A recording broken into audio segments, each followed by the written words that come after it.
Oh, we're live. Hey, hold on one second. I just got to take us live on Instagram. And we are off and running, sir. Hey, Adam. Hey, how are you, Robin? I'm good. How are you? Good, good. Boy, winter really kicked in recently, huh? Yeah, big time. Big time. You're not a snow person, though, are you? No, I am most definitely not a snow person, and I don't like to even acknowledge that it snowed or go outside usually in the first couple snows and just stay inside and pretend like it's not happening. But yeah, it's happening, and it's too soon. It's too much too soon for me. I love the snow. Bring it on. It's funny. My wife and I, when we first met and started dating, we lived in a warm climate, and we ended up moving back here because this is where I'm from. But we thought if we had to disclose where we wanted to live before we got married, that's the way everything in our marriage is symbiotico except the climate. I want to go to cold. She wants to be on a beach somewhere, but. Tough. It's tough to reconcile. You got to do a lot of vacations. I guess that's right. That's right. Yeah. The problem is I want a vacation on a mountain and somewhere, and she wants a vacation on a beach. Right. But anyway. Well, maybe you should just send me with her to the beach to keep her company, and then you can go do your mountain. Go do my mountaineering skiing. Yeah. Okay. So listen, we have a lot to talk about, and we have a couple really great guests too coming on. So should we start with the city council recap? Sure. Because there was a marathon city council meeting on Tuesday. It was super long. And one of the reasons for the length of the meeting was they started... Real quick, hey, before we get into that, I just want to acknowledge something that happened in the meeting that I thought was great.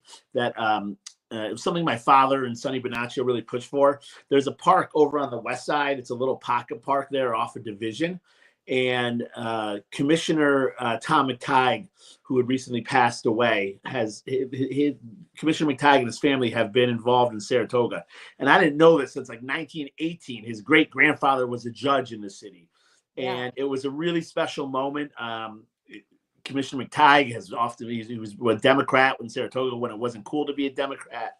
I don't know that our politics would align now, but he was part of the founding people who made the city great. So I thought that was a really neat acknowledgement. I'm glad the city council voted 5-0 to name the little park after him and his family. And so a little shout out to the McTighe family and all they've done for the city. But going back to what made that was going to be part of my recap. I was just going in order. No, I thought that was a really wonderful and touching moment, and so appropriate, and just a nice moment to kind of think about the history of the city and all the contributions people like the McTighes have made to create what we enjoy today.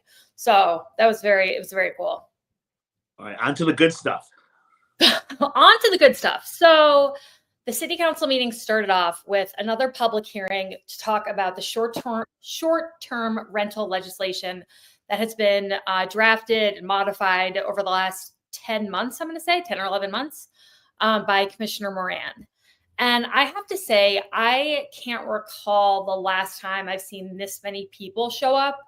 This is now the second meeting in a row to speak at a public hearing. I mean, the hallway last week or this Tuesday and 2 Tuesdays ago was packed with people. They were sitting on the ground waiting. They had well over an hour of public comment of people coming up, and it just people feel very passionately about this issue because it will have real life impact on a lot of people the second it's passed. And so I wanted to kind of talk about some of the things that people brought up as their concerns and kind of where it stands right now. I know you listened to this public hearing too. Some of the things that jumped out at me were, well, first of all, actually the one thing that I can't really get around, the limit on the number of days that you can rent. I think it's 130 or 150 days you can rent. And it just feels very anti our capitalist economy to tell people that they can only rent their house for this many days and that's it. I don't know how you get around that, but I don't think it's great. Yeah, the two questions I have about that. Number one is that theoretically everybody's going to rent their house out for summer, right? So Saratoga doesn't have plenty of people in summer. Don't we want people coming in the winter? The winter is when the restaurants are sitting empty, the bars are sitting empty, the shops are slower. So why would we kind of discourage renters from coming outside of the summertime, because people are going to use those days? But the other question I get, and maybe I'm judging from the people, but I in full disclosure, I'm in the short-term rental business, the long-term rental business, and the hotel business in the city, right? So there's no, you can say I don't have a horse in the game, or I have every horse in the game. You have all the horses. I have no horses. I have all the horses. But who is coming? How many Airbnb? If you're renting your place $150, that's a lot of nights to rent your place, and it appears people are, right? Because you're not the only person who picked up on this. A lot of people had issues with this 150 days.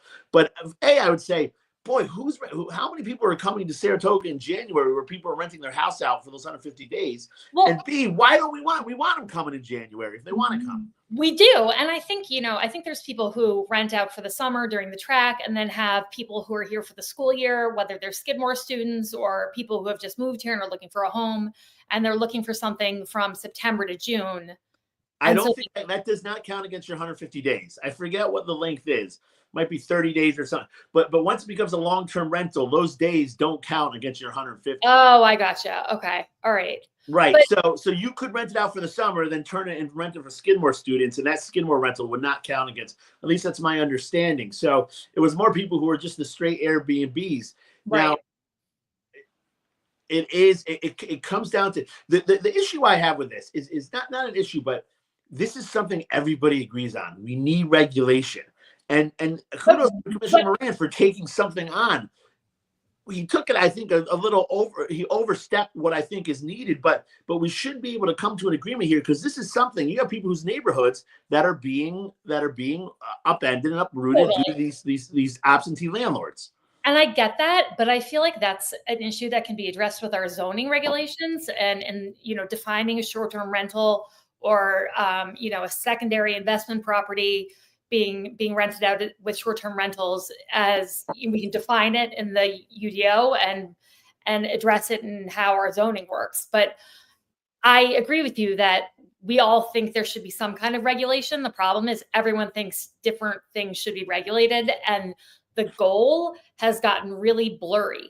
It started off as a pitch about safety, and then it pivoted into a pitch about, this is going to bring down this is going to make more affordable housing and bring down housing prices. And then it just keeps kind of twisting and turning. But what I was hearing from a lot of people was just a lot of fear and sometimes panic, because there are a lot of people here who have purchased properties and made the numbers work based on doing short-term rentals all year round. And so suddenly they're like, wait a minute, you're telling me that I'm going to lose half the year. I can't make the numbers work if I can't fill it for, the full year or whatever. Yeah. And not making the numbers work when you have a mortgage can be scary, right? Yeah. It's not making the numbers work. I'm not going to do this, or I'm going to close my business. Not making the numbers work, meaning I got to pay X amount each month in mortgage payments and insurance payments. If I'm not bringing it in, that's a serious problem. So I am conscious of that. I also thought that as they talk through the process of how you would get your kind of license, it seems like it's fairly onerous. I mean, that you have to have multiple inspections, the costs, there's little cost for each thing, and they all add up to about $1,200 to go through the whole process and get permission. Right. So the way it was laid out is the licensing fee might be only $200 and we're talking for one residence, but then you have to have a fire inspection. That's I forgot. I think that was $200. Yeah, $200. Then you have to have a chimney inspection. And all the septic tank inspected. You have to. There's a whole laundry list. Septic tank inspection, and for me, again, Saratoga has had a long history of renting out the houses. The business model has changed, but the core business has not. Mm-hmm. And thus far, we've had zero, as far as I know, zero tourists killed in home fires or zero septic tanks that have backed up and destroyed a city street in the illustrious 150 years that Saratogians have been renting out their home. So again, I agree with what we're trying to do, because there are, I think one of the interesting things and I've kind of learned this, when you have two sides on an issue, the latter side will take over the city council meeting, right? So you saw that with like BLM, right? BLM would take over the city council meeting. And so people like who were not anti-BLM, but against the message and what they were saying would stop showing up because they would be shouted down. I think you saw a little of that at this city council meeting where it was, I think maybe, out of the 20 people who spoke, one person was for this complete regulation that was being proposed. And the rest were for some kind of regulation, but not what was being proposed. I don't know that's indicative of if you put it to a vote. I think it's just the short term, the people whose livelihood, like you say, we're talking about, were affected by it in one way or another. Yeah. Yep. And the other thing that I picked up on was there were moments where people were asking about very specific things, and Commissioner Moran would respond saying like, yes, you take my word for it, that will happen. You have my word. And that is like a troubling statement to me, because like having like a city council member's word that they're going to do something means absolutely nothing. Right. Absolutely nothing. Right. Especially not that it's his word, but the fact of once this becomes enshrined in law. So that's why I get nervous when they say, well, the fine, if they're writing it in there, the fine, the initial fine is up to $2,500. Yeah. And you have the commissioner now, and I believe when he says it, that's not the intent. The intent is not to go start dinging people $2,500. Who's not to say the next commissioner is not going to do that? Who's not going to say the code enforcement officer is not going to do that? So it can't. It has to be memorialized in the regulation exactly how this is going to happen, and it's too. Well, we just want the most stringent. We want to side on the side of the government being able to come in anytime they want and fine you absorbent amounts. That's what we're going to put in the rule, but we'll change. We won't really enforce it. I think it makes people nervous. Yeah, no kidding. And I also think that like there have been. This is obviously like a very dense and detailed piece of legislation, and we're asking a lot of the public to keep, like, there were so many people there who were like, hi, you know me, I've been here before, because they've had to keep up with all these changes and track them and stay on top of it. And these agenda items don't get published until the day before the meeting. And so then there's like a rush to figure out what's been changed, what hasn't been changed. They say they're going to publish FAQs, but they haven't been published. And ultimately, there was supposed to be a vote on it on Tuesday. The vote was pulled. And there was no vote. They kept the public hearing open. Commissioner Moran said repeatedly, though, that they were going to vote on it in 2 weeks at the next meeting, which I thought was crazy. Like, I don't know how you could do that, considering the level of concern that was being raised about so many varying points. But then afterwards, after the meeting concluded, Commissioner Moran said, I believe to CBS 6, that now they're actually going to wait for the state legislation to pass before they vote on this legislation, which is totally contradictory to what he said in the meeting. As I watched that whole long meeting. So it's all very confusing. And I wouldn't have touched it with a 10-foot pole. I don't know where you go with it. I don't have anything to offer in terms of the solution. Yeah, this is what I think the solution is. Again, because I think the Commissioner Moran, the head's in the right spot here with what we're trying to do. But instead of trying to start from the top down and get everything you think should be in there, start from the bottom. Start with the registry. Start with the registry. Start making sure that the city's getting occupancy tax payments and the county's getting occupancy tax payments for it. Can we just pause on the point for a second? Yeah. That's a really good point, because they discussed the fact that none of the occupancy tax that the people who are coming here and paying for Airbnbs, none of that tax money comes back to the city until the county votes on it, and then the state votes on having a carve out for Saratoga Springs. So there's a huge cost that's incurred on the city's end to have this process in place, like the amount of manpower it's going to take to, do all these inspections, the people who are going to be in City Hall processing all these applications. There could be 800 to 1,000 applications coming in, and they want to have this in place by June 1st. So the cost on the city side is significant. And I think they're trying to offset that with all these fees.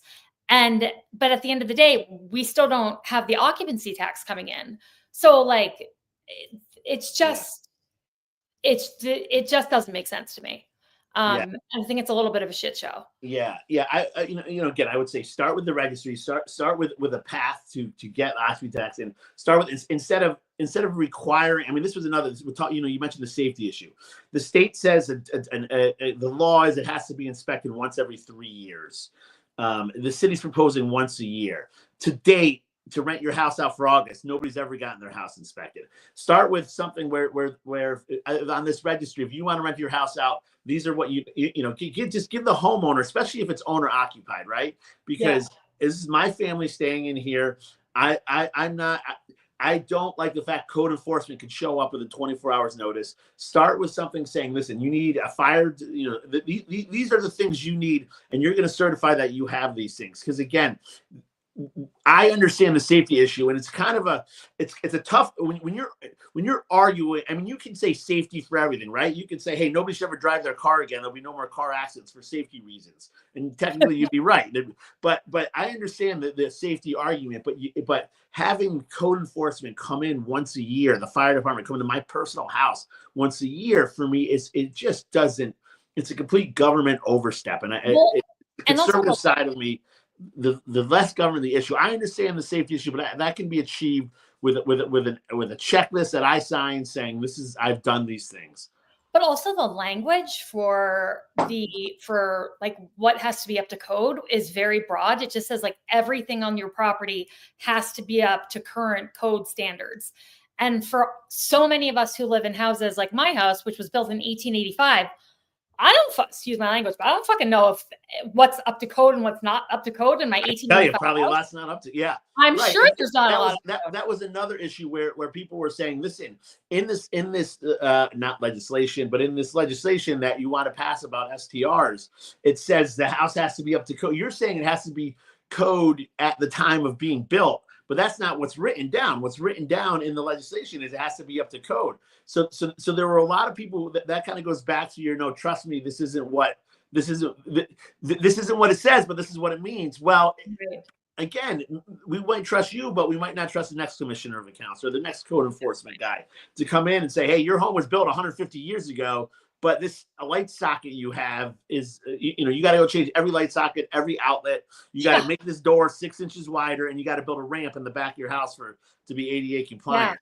Yeah. And then you have to have like a diagram of the egress plan, like hotels have, like on the back of the door.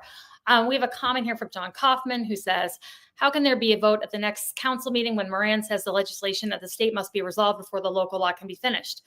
Yeah, there was a lot of seemingly contradictory and kind of incongruous statements that were made, and it all just leads to more confusion on the public side, which is unfortunate. Adam, we have Mike Brandi here, and I'd really love to bring him in to weigh in on this topic, and then I know we have a couple other things to talk to him about, so let me get him in here. Hey, Mike, can you hear me? Oh, I can't hear you. Real quick. Mike Brandi is the head of, he is a citizen in Saratoga, there we go. Citizen, but he's also the head of the city Republican Party. So Mike Brandi, nice to have you. Yes. Good to see you guys. Thanks for having me on. Sorry, I'm just like champing at the bit hearing you guys talk about STRs to jump in on some stuff. I was taking notes.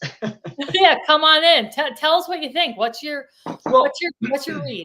Well, I've been through this 12-page behemoth of a proposed law a number of times, trying to figure it out. And I've drafted these things. I've drafted, I represent municipalities. I've done that for 10 years. And this one is pretty wild. We're talking about the people that are in favor of regulation, the people that don't want regulation, people being in favor of this ordinance. I think a lot of the people that are in favor of regulation don't necessarily understand what this ordinance is and how really unenforceable this is going to be. I mean, Adam, to your point early on, you were talking about the 150-day limit, and that's a limit for short-term rentals, but not for long-term. Well, if you read the law, it says it's for everything. it says a primary residence may be leased a total of 150 days within a calendar year. It doesn't say short term. It doesn't say long term. It just says 150. So whether that's the intent or not, whether there's a wink and a nod and a trust me kind of thing, this is unacceptable. This cannot pass. And that's just a small example.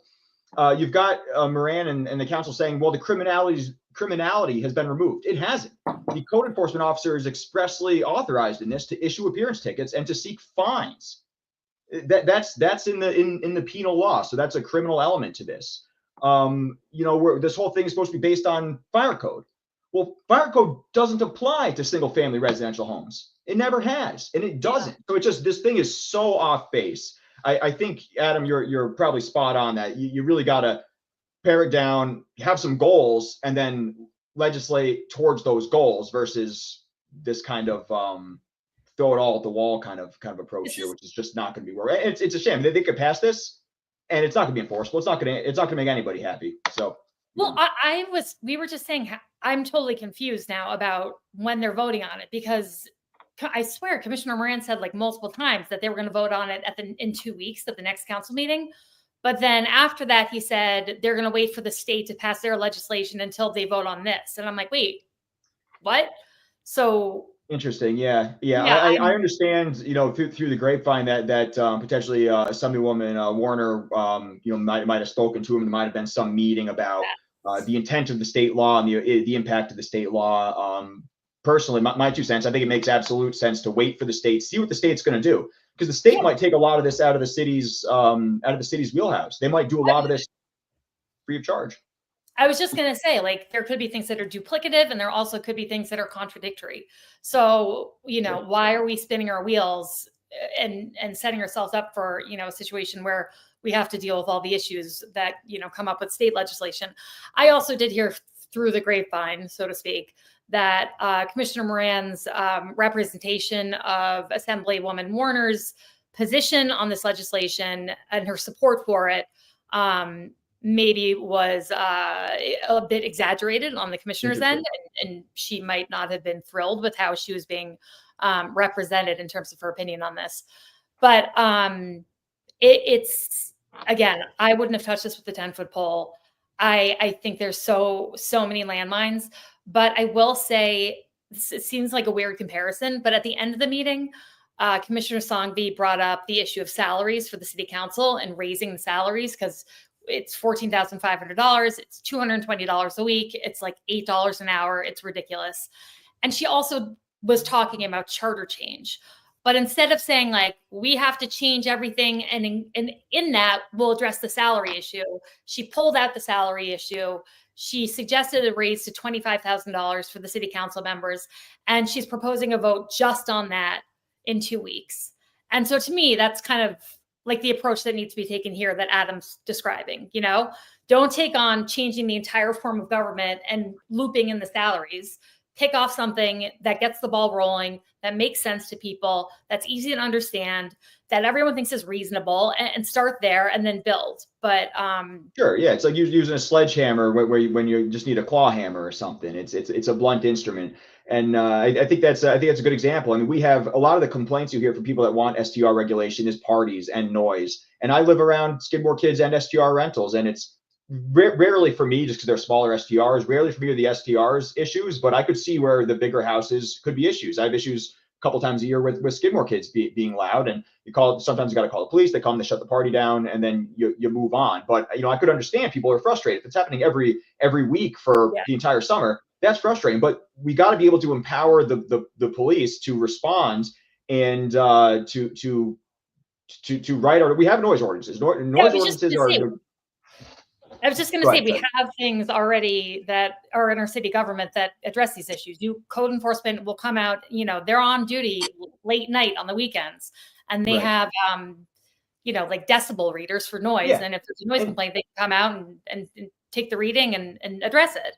They're hard to enforce, but they're not impossible to enforce. And where you have a person who's a regular complainant who has an ongoing issue with a particular house, they can respond. The other thing that they can do is these people have, if these houses are really bad, they have private rights of action. They can, go after their neighbor for essentially being a private nuisance to their property. And these are things that they can do. Granted, you got to get a lawyer, and that's expensive, but nothing's going to get someone's attention, faster than something like that. So there are mechanisms to remedy a lot of these issues that already exist. I think we got to kind of try that before we do whatever this is.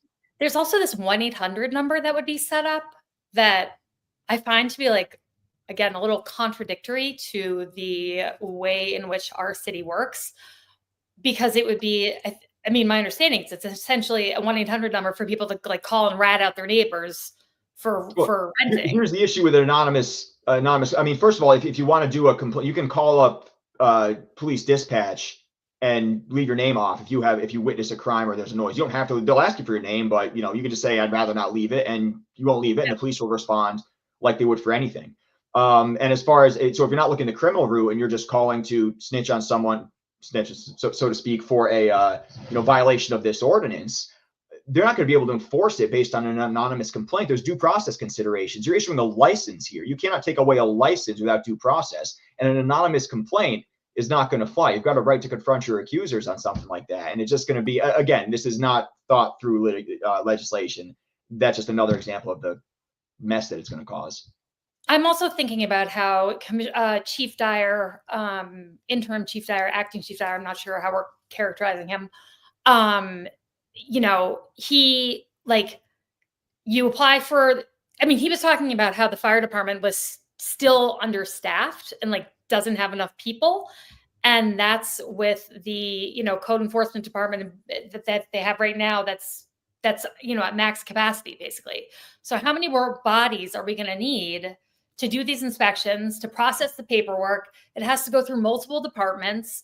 I just think it sounds like a potential fucking nightmare. Yeah, absolutely. And one of the ways you get around that is to lessen the burden. When you go to register your car in New York, it's every 2 years. Not every year, it's every 2 years. Because if it was every year, maybe the state could get a little more money, but the administrative burden would overweigh it. So why do we need safety inspections every year? What exactly is changing? Is the battery dying in your smoke detector that we need to have an inspection to go do that? Why can't we just do an affidavit certification? Why can't it be a license every 2 years or 3 years or 5 years? What's the point of doing this every year? It's a huge burden. And that was, Chief Dyer tried to explain that based on the state standards, but it didn't. Right. So that's a misunderstanding that unfortunately comes out of that department, and they've had this misunderstanding from the beginning. I pulled up the fire code. I looked at it. It didn't make sense to me that it applies to single family dwellings, regardless of the use. So I emailed state code, and they maintain the code. They're professional engineers. They gave me an opinion that said, no, the fire code does not apply to single family residences, regardless of how it's being rented out or the term that it's being rented out. There is no provision in the fire code that applies the fire code to these rentals. And that's one of the issues here all along. Is just something gets repeated enough times, people start to believe it. This, right. Go back to the assertion that STRs are illegal in Saratoga Springs right now, and this legalizes now. Utterly false. Absolutely false. And it doesn't even take a legal mind to read this in the code to realize that is just a misunderstanding, and it was repeated over and over again to the point where people just assumed it was true. So a lot of the foundational reasons for us doing this legislation have been debunked, and I think people are so far down the rabbit hole that it's hard for them to come back. Yeah, I quite agree. Yeah, that's really interesting, because that was a big part of about the fire inspection, which again, something I'm pretty against. I think it's very it's an intrusion by the government to come into your home, and the idea of having to do and I understand the fire chief. When you're a hammer, everything's a nail, right? So if you're the fire chief, you're going to see potential fire hazards everywhere you go, and you're going to want to rectify them. Two, it's it's fire.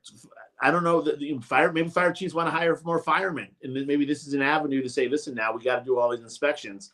But again, I think it is an overstep to I think 3 years is an overstep. So since it's here, that's not actually the code that you're able to legally rent your house out without a fire inspection. I want to point out again that Adam has all the horses in this race with all of his multiple rentals. I have nothing to rent. I don't rent out my own home. It would be time to clean. Yeah. If anybody wants a nice home this summer, I can show it. At the end of the podcast, I'll walk around my house. I'll show it to you. Yeah. Well, Mike, while we have you here, we're kind of burying the lead here with you coming on. And what I'm referring to is that yesterday, news broke that Dillon Moran, the Commissioner of Accounts, was being charged with I don't really, you will know the technical term more than I will, because I was kind of confused if it was criminal or not criminal. Yeah, but basically, sorry, go ahead. 3 counts of violation of penal law. I believe it's 240.65 or 265.40. But the name of the section is unlawful prevention of public access to records. It's a violation. So there's violations, misdemeanors, and felonies. Violations are the lowest class there. Similar disorderly conduct, trespass, those kind of things are what are termed as non-criminal violations. So the prosecutor under the penal law, the violations of penal law, and they're heard in criminal court, but they don't carry things like a criminal record. You're not arrested and mugshotted. And the maximum penalty is 15 days in jail and or $250 fine versus a misdemeanor, which could be up to a year in jail or $1,000 fine, and a felony obviously above that. So it's a violation essentially. But so that is, thank you for explaining that, because I think it is a bit confusing. But to me, the larger issue here is that what he's being accused of doing is you had put in some FOIL requests for various issues that had been discussed at length at city council meetings. And then we're told that no documents existed pertaining to those issues. And Commissioner Moran certified that statement. And perjury and all those things apply when you're signing these kind of official certifications that indeed no documents exist pertaining to these subject matters. And that's not the case. And I don't know how much you can comment on this because I know it's pending, but I just have to say that what jumped out at me is Commissioner Moran obviously knows you're an attorney. He knows that you're very familiar with the FOIL process. You understand the ins and outs of what has to be done and how it needs to be done to be legal, and what the city's responsibilities are. And yet he still kind of, it appears to me, was pretty flagrant and saying, no, nothing exists about issues that clearly there's documents that exist that pertain to, like, short-term rentals, for example.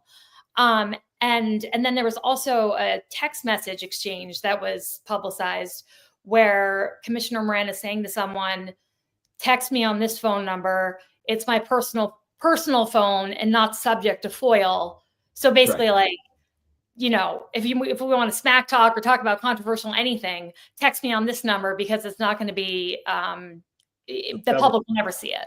Yeah. And I just find all of that deeply troubling, because if he is doing that to someone who, again, is going to know that this is a potential violation of the law, and it can be investigated by the sheriff's department, and all these things can happen, how is like he responding to the average citizen who doesn't have the wherewithal that you have? And it seems to me that this kind of behavior is not usually a one-off. There's usually it's indicative of a pattern usually. It's a really valid concern. This is what you see, what's going on under the surface. And yeah, so you kind of preempt me there. Yeah, there's not much I can comment on as far as the actual nuts and bolts of this. It's obviously it's in court, it's in proceedings. So I'm not going to comment on the specifics of the case. But yeah, you're absolutely right. In FOIL, the city can withhold certain things. If they want to withhold certain things, what they do is they tell you, we're withholding something, and this is the reason we're withholding it. So you have the right to appeal or to go to court if you need to. But if they're saying they don't have anything, they're not saying they're withholding it or denying access. They're saying we don't have it. The only remedy a citizen has is to ask them to certify it. Say, okay, you're saying you don't have it. Well, put your money where your mouth is, certify it under perjury. And that's all you get as a citizen, is you get to take the government's word for it. So once you have that, you have the certification, and that's all you're going to get. So when, if a certification is false or not true, I think it's especially concerning because again, you don't have those rights you have with a denial to appeal and to get it in front of a judge. All you can do is just take it for what it's worth.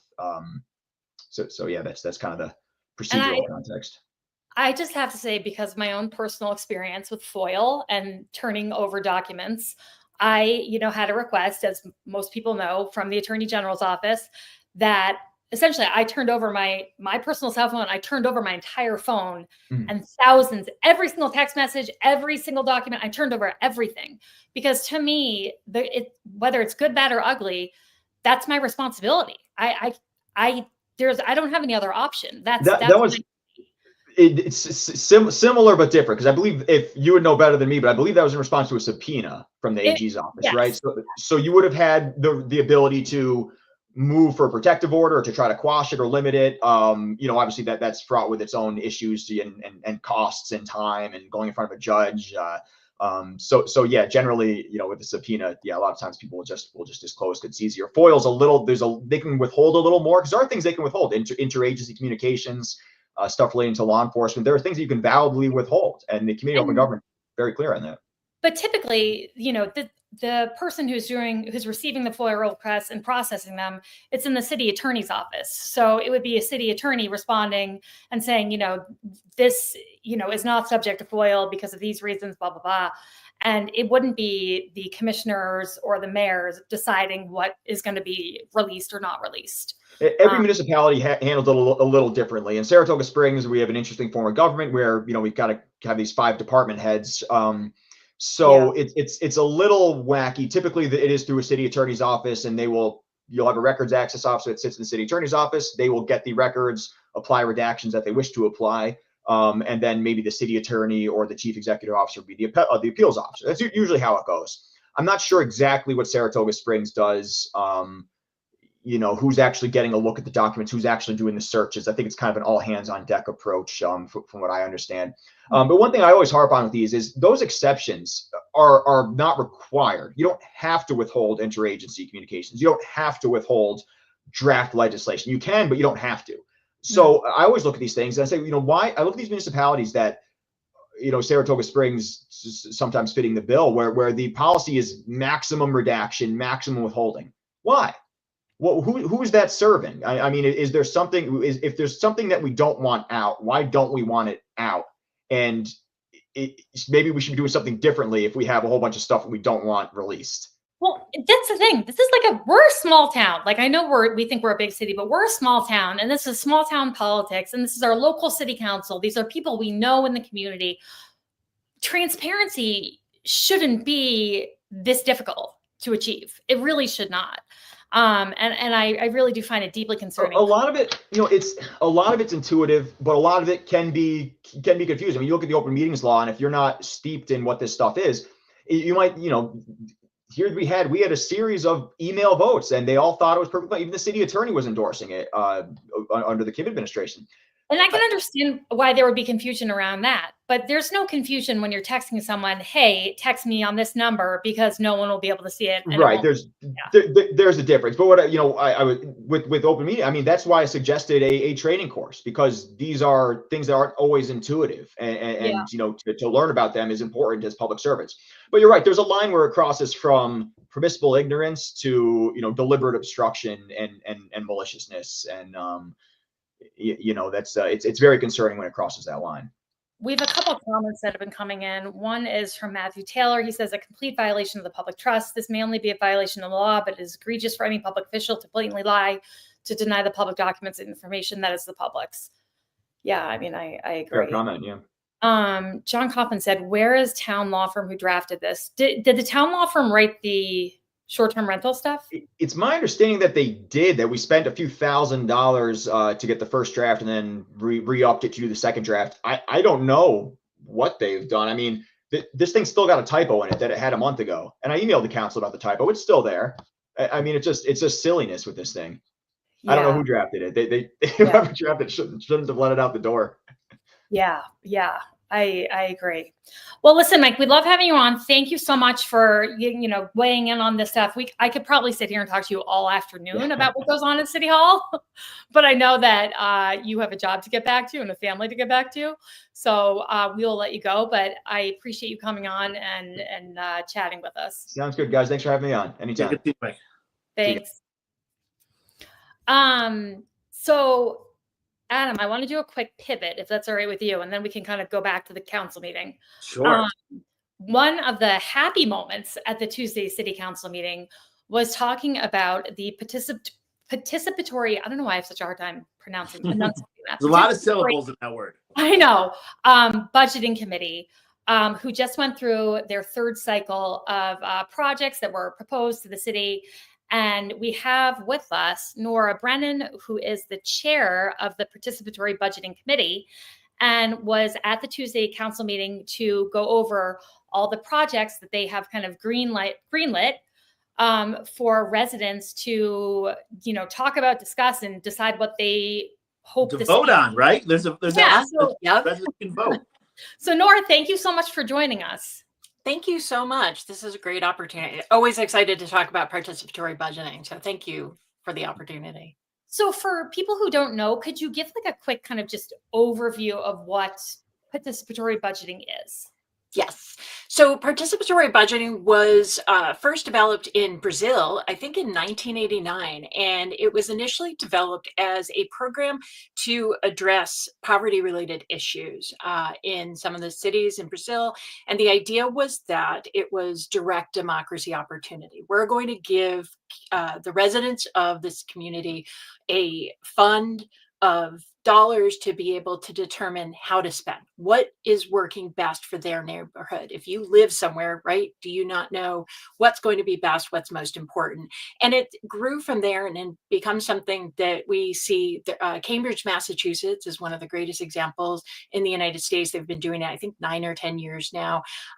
Greenfield, North Carolina, Rochester, New York. There's a lot of places where it's been done. And so when Commissioner Sangvi first came into office, this is one of the first things that she talked about. I was so geeked about it because I already had heard participatory budgeting and I love this idea of saying, let's do this. So I put my hand up and said, let's get going.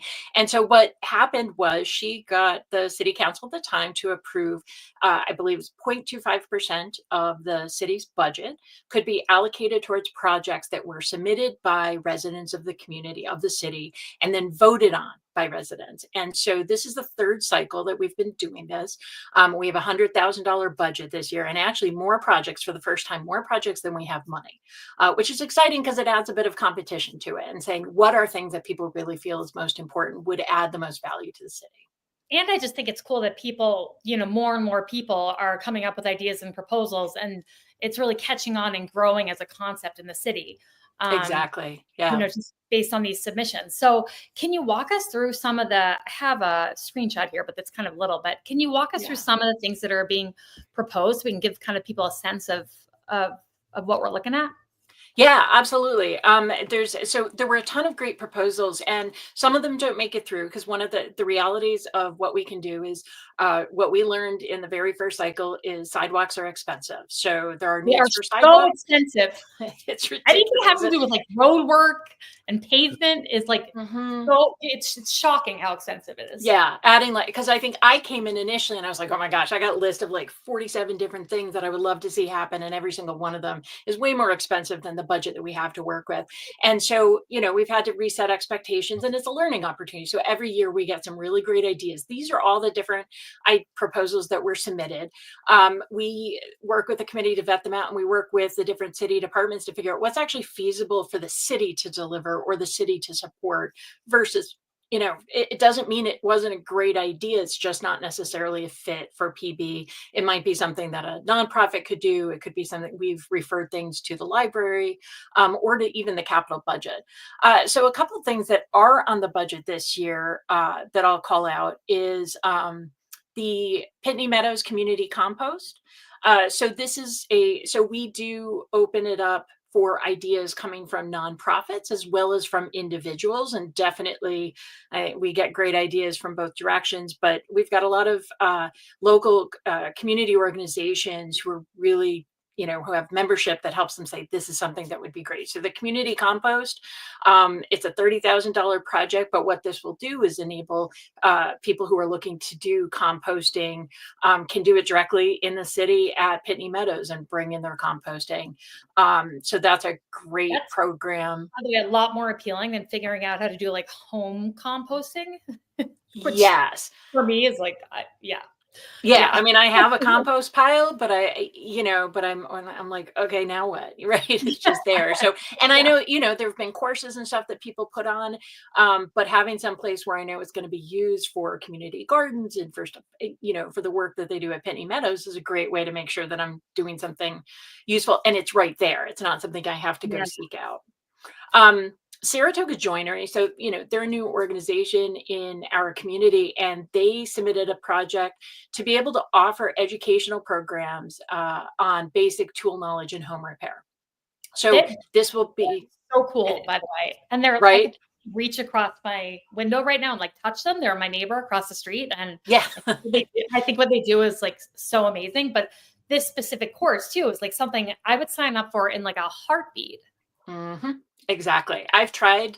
I mean, there are some things that I've fixed and there's some things I've tried to fix, and show, being able to learn what to do with these tools, what's the right tool to use, home repair, setting up these courses is definitely a great thing. Obviously, the entire community can't use it, but there's definitely people in our city who will get value out of this and hopefully be able to share that knowledge elsewhere. Actually, scratch that. I would send my husband. I know how to do things. My husband needs to go. Right. Exactly. Right. Divide and conquer. One of the other ones that I'm trying to think, what else one of the ones that was really cool was the plaque in yes. Can you talk about that? Because there's such a range of things, and I thought this was really interesting. Yeah, and this is something that came to us from an individual who had identified that there was a Sons of Spanish American War Veterans, a plaque that was lost in the 2018 City Hall fire. And during the renovation, the plaque got lost or misplaced or something, and then it was ruined and needs to be refinished and improved. So when City Hall rebuilding was done, renovation was done, it wasn't put back in place. And so this person who identified this and submitted this project to be able to have the plaque renovated and improved so that it could hang again back in City Hall. And the city still has the original plaque? Yes. I think it was a replacement. I think we lost because we actually worked with some of the city departments to see if we could find it somewhere. Because it may still be there somewhere, but they weren't able to. So it's a replacement. We need a plaque. We had a plaque. We need to exactly. And so it's just replacing the one that we had previously. But that's the kind of thing, you lose sight. Stuff happens, right? And so being able to replace that, it's a great way to be able to honor those veterans, bring that back into visibility for the community. And it's being added to City Hall. So everybody in the community will be able to benefit from having that, and I say benefit because some people go, well, what's my benefit? Right. But that this is part of what we do in our community is create these recognitions of people who are part of our community who did something in the past that we want to honor. And so the historical contributions, are recognized all throughout the city in various ways. And I think it's really important that we maintain those. And I'm so glad that this person realized that this had happened. And I really hope that it's something that gets funded. Let me ask you a question that, for people who say, listen, this, times are tight, the budgets are tight. What value added does this system of a participatory budget give you, as opposed to just leaving this $100,000 in the general operating fund? Why does this add value to our city? This program that the commissioner, what you've worked very closely with us, you're a big fan. How would you sell to the rest of Saratoga why this is so important? So I will tell you why it's really important to me and why I think the value is here is because, we elect our officials to make these decisions, to say, this is what we need to do with our budget. This is the best way of distributing these funds. But ultimately, they're acting on our behalf. These representatives are making these decisions for us. What this does is create a direct line from my idea to that elected official and then to vote on it, right? So the residents of the community, everybody can come out and vote and say, you know what, this is dumb. I don't want to do this. I think this is a terrible project. We shouldn't do it. There's an opportunity for people to raise their voice and say one way or the other, whether they like it or not. But this is direct democracy in action. This is how I see it. This is the community members or community organization saying this will add value to our community and sharing that to that elected official who's then giving everybody the opportunity to weigh in through the vote. So to me, it is another way of giving them inputs to the decision they'd be making anyway. right? If Yeah. Anita had $100,000 to decide what to do and said, well, I could do this or that, it's all going to be based on what people tell her is needed. Also, cutting out the can I jump in on that for a sec, Adam? Yeah. Because like what I think is so cool about this is that, you know, if this $100,000 went elsewhere in the budget, I listened to all the budget workshops, you know, everybody wants more money. So it could be put in someone else's line, but it wouldn't really, people wouldn't feel the impact in any substantial way if it was put into, you know, various budgets that are multi-millions of dollars. But having it be broken down like this and this wide range of projects, it touches all these different demographics and people who ordinarily wouldn't have necessarily this engagement with the city, from kids to seniors to people who are interested in composting to people who are interested in music. And like, it reaches a whole new kind of arena of people and gets them engaged with the city and making the community better in ways that maybe our legislators aren't seeing in their day-to-day, but people in their neighborhoods do see. And so I just think it's very cool. One of the unintended benefits that I've seen in the 3 cycles that I've been a part of the committee as well is that this is another channel for people to say, hey, we'd like to see this done. Right. So we have moved things into the capital budget, and we have investigated what can and can't be done. So what, you know, I love everything that I've learned about that I didn't know about the community. You know, people have submitted project ideas for different parks. Not all of our parks are actually they may be maintained by the city, but they actually have to go through the school district to be able to get funding approved. And so it's a very complex process. So we've learned what works and what doesn't work, where there's actually limits to what the city can do with these funds and what we might need to go elsewhere to do. You know, somebody had submitted a project last year for adding water fountains downtown, right? For people, there's an environmental benefit for people, you know, not having to bring their own plastic bottles. There's, you know, water fountains make sense. It's actually, it's very costly to do that kind of thing. And, you know, moving the pipes and getting everything connected. What do you do in the wintertime?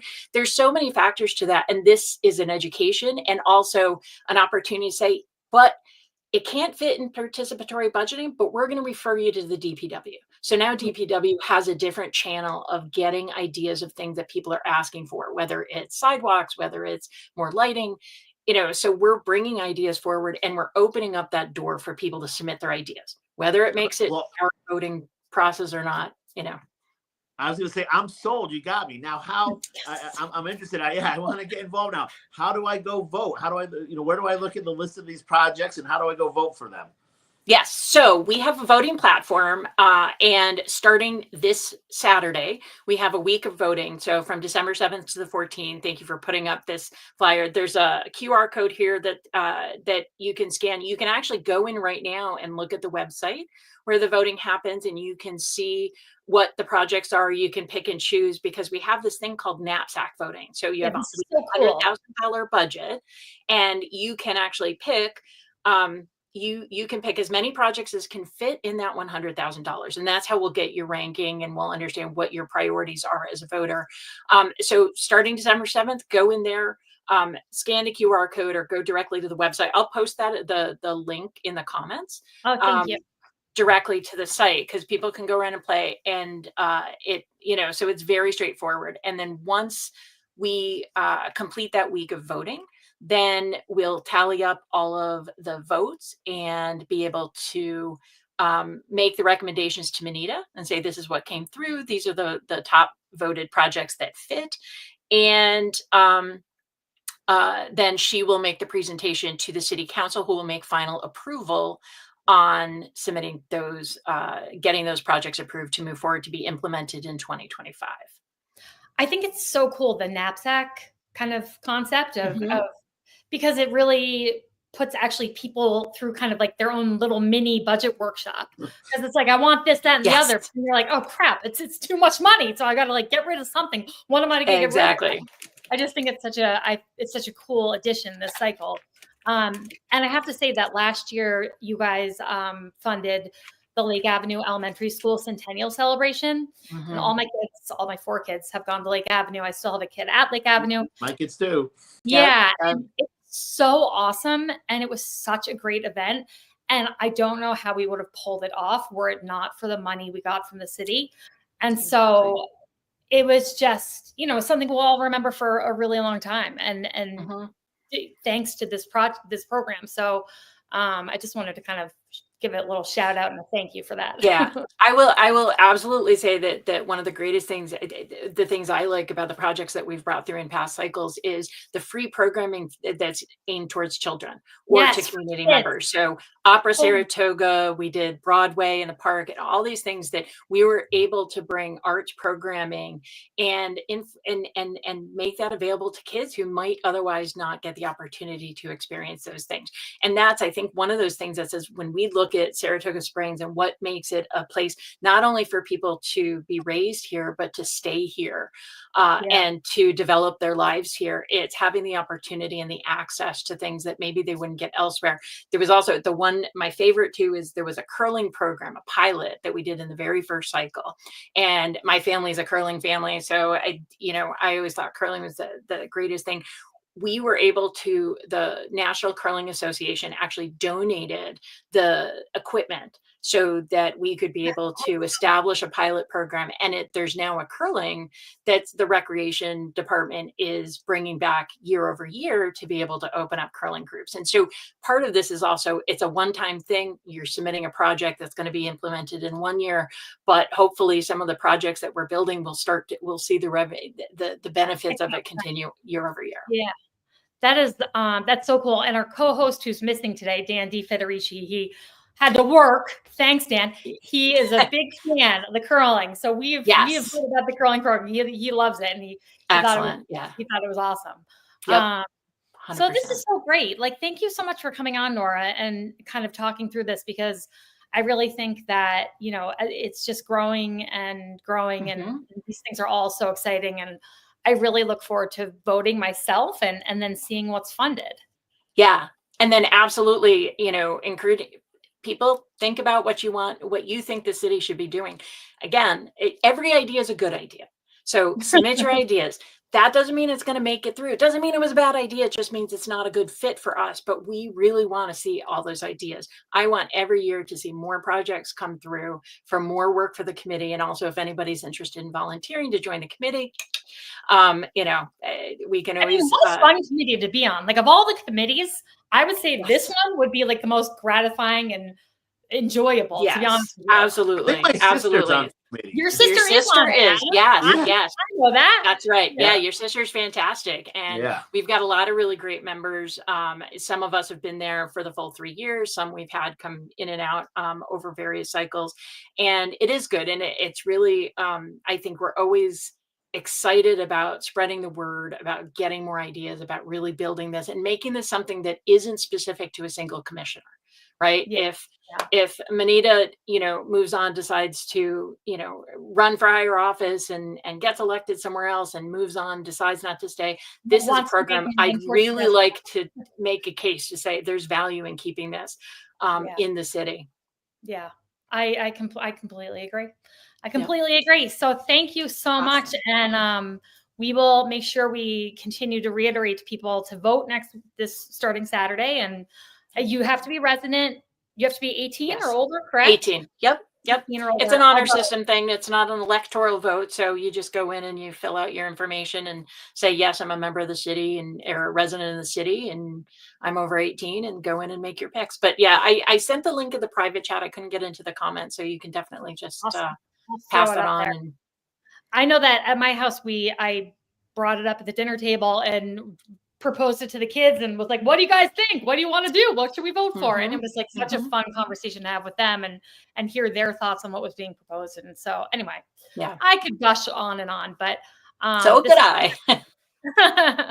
Well, thank you so much for your time, Norah. I know you're super busy and we really appreciate it. So thank you so much for coming on. Yeah, absolutely. Norah. Yeah, thank you both. I really appreciate it. And yes, everybody vote. Absolutely. Thank you. All right. Thanks. Have a great day. You too. All right, my friend. Should we do we're almost up on an hour, but I want to do a hard pivot back to the city council meeting so we can kind of wrap up that recap. Yeah. Because there was you had a public comment.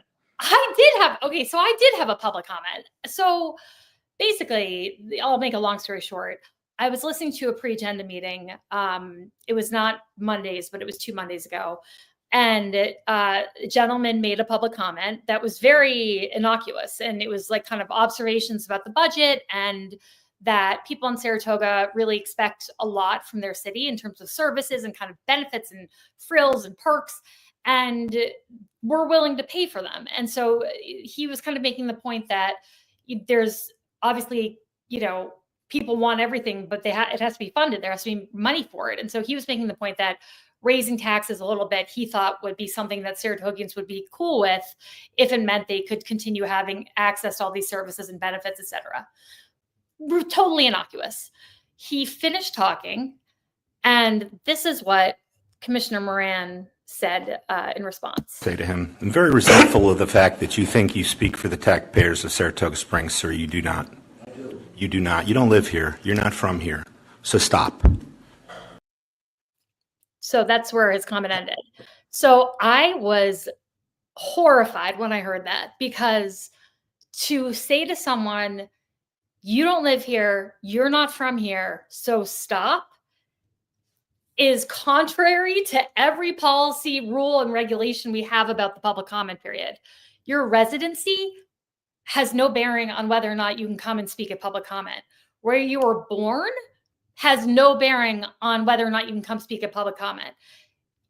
There's virtually no requirement. Anyone who, in my opinion, anyone who experiences the city can come and speak up in public comment about whatever it is they experience, whatever it is they want to say, and shouldn't have to be concerned about one of the city council members telling them, well, you're not from Saratoga Springs, so like shut the fuck up and get out of here.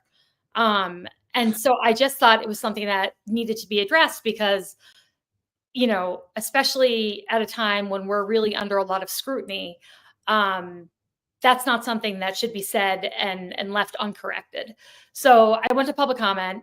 I basically asked for clarification on the rules for the public comment period for pre-agenda versus city council meeting, because I was confused at this assertion that Commissioner Moran made and why he, could say something like that, because it seemed to me that it was contradictory of our rules that pertain to public comment. I could not get through my comment, however, because when I quoted Commissioner Moran verbatim to the council, he immediately interrupted me and started saying that I was essentially lying about what he said. And then he said, it doesn't matter how I edit it, I'm not going to be able to kind of accuse him of what I'm accusing him of. And I was shocked, because you're not supposed to interrupt people when they're making a public comment and fight with them from the city council table. You have an opportunity to respond at the end of the public comment period, which everyone uses, but Commissioner Moran clearly lacks the self-control to contain himself until he has that opportunity. And so, and then also to say that I was lying about what he said, I mean, I had my phone right there and I was like, do you want me to play the video right now? I can play the clip right now. This is exactly what you said. An insinuation that I could somehow edit the video from the pre-agenda and splice it together to make it sound like he'd said this when he really hadn't is just absurd. And again, I'm a constituent. I understand that he has a lot of personal animus towards me, but that shouldn't affect my experience when I come in to make a public comment. You shouldn't be, again, worried that a council member is going to accuse you of freaking lying and try to shut you down while you're making the comment. It was totally inappropriate in my opinion. Yeah, I'll play devil's advocate here for a second. I think what he was trying to say was the gentleman said he speaks for the taxpayers.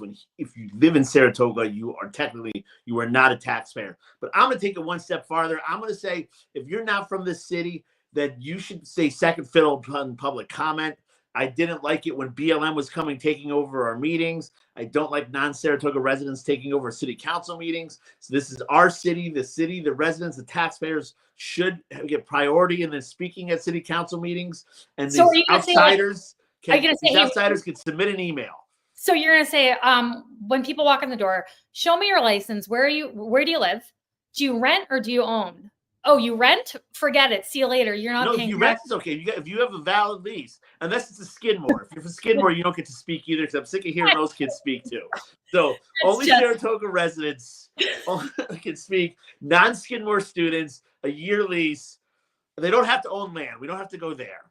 I mean, Jesus Christ, oh God, I can't. I just don't even know where to go with that. I mean, I can't. I'm at, when I was public safety commissioner and someone called with a complaint, if I said to them, okay, before I hear your complaint, please tell me where you live and if you own or rent or whatever. I will say I've never seen, I mean, the amount of abuse that the city council took when you were on it, and then Commissioner Montagnino from non-city residents was, you know what? It was despicable. I never lost my temper. It was, you never did. You never told them. You never told them anything about their residency or their ability to speak. I sat down, I shut my mouth, and I fucking listened. Excuse my language. I listened to what their concerns were, because that's the job of a public servant. It's to sit there and listen. And Commissioner Moran has a real problem with talking too much and listening not enough, too little. And he's got to stop. I mean, honest to God, he has like this pattern of when anyone poses a question, whether it has to do with his department or not, he jumps in because he wants to answer everything.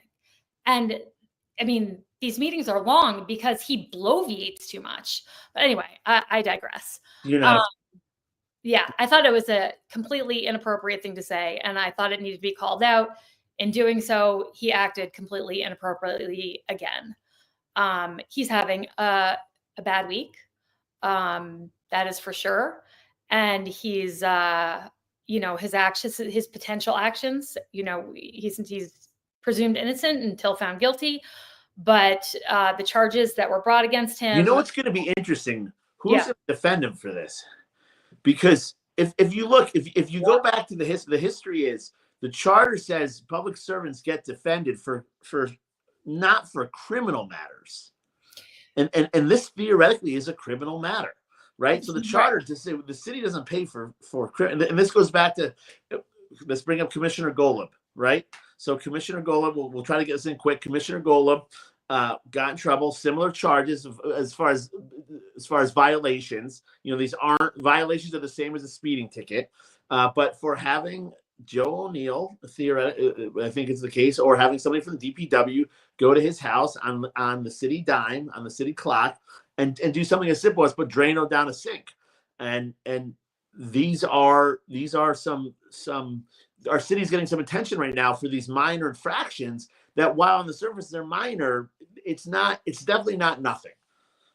Well, and I think that Commissioner Moran was actually very public in trying to defend Commissioner Golub's actions, but in doing so, he kept reaffirming that had indeed happened, but it shouldn't be a big deal, and this is all politically motivated. But I just kept thinking, by confirming that this happened and trying to defend Commissioner Golub, he's not really helping. You know what I mean? I do, because at the end of the day, I've known public servants who, I mean, you have to, once you're dealing with the taxpayers' dollars, you have to watch every penny, and you have to treat it not like it's your money, not like it's your penny. And there was why it was minor. I think you're right, saying this is not a big deal. He just slipped a little bit. It's not a big deal. It kind of is a big deal. I personally think that should have been handled by HR, and I don't quite understand why it rose to the level of a police department and an investigation, etc. But I know Commissioner Golub extremely well, and I feel like I know his character, and I think he's an incredible guy and a man of integrity. And so I give him the benefit of the doubt on this one. But I think that what's being, what Commissioner Moran is being accused of, it seems a lot more cut and dry. I mean, just that text message alone is incredibly damning. But Commissioner Moran is someone who espouses, transparency, and he espouses kind of all these virtues that he seemingly is contradicting in his day-to-day work at City Hall. So we'll see how it all plays out. We shall see how it all plays out. But at the end of the day, man, these lawsuits, it seems like every day, new lawsuit, new lawyers, new this, new that. Yeah, we were talking earlier real quick. We're not that far away from candidates in petitioning season and knowing who's going to be running. And, for local political junkies like us, it's almost like finding the two teams for the Super Bowl. And again, we're February, right? We're going to start to find out. Basically, yeah. So our city council elections happen in about a year, in this coming November 2025. But the process for getting candidates endorsed by the Democrats or the Republicans really we start talking about it now. And then in January, it's discussed, there's meetings. And in February, the endorsements are made. March 1, petitioning starts. And so, yeah, it's happening now. Right. And it's really interesting. I believe that Mayor Safford is going to be running again. That's unofficial though, right?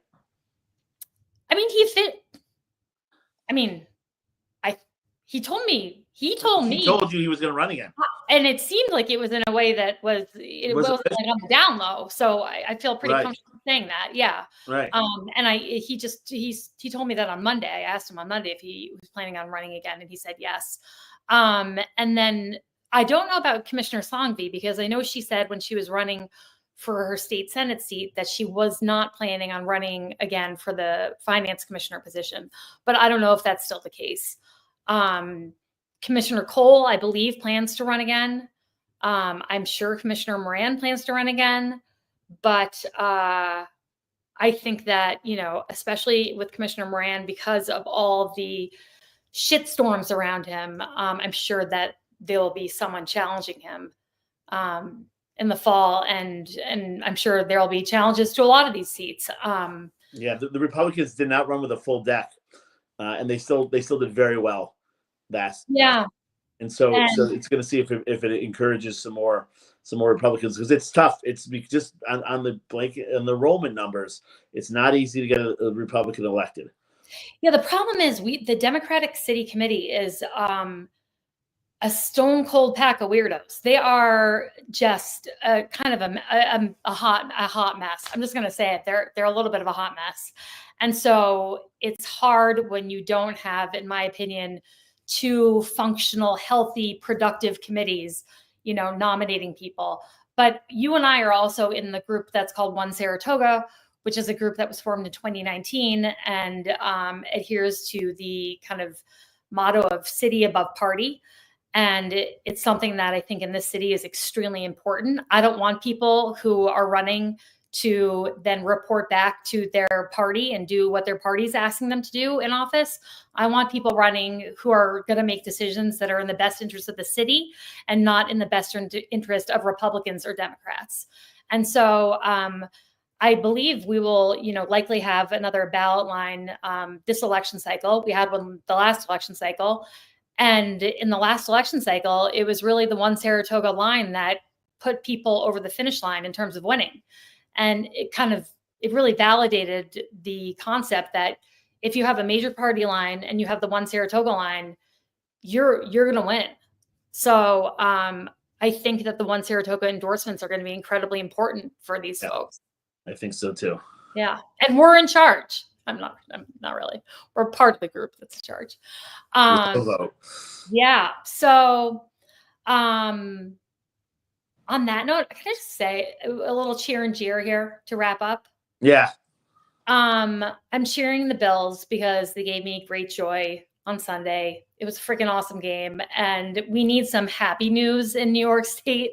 And the Bills continue to deliver that happiness for me. Jets and Giants. Yeah.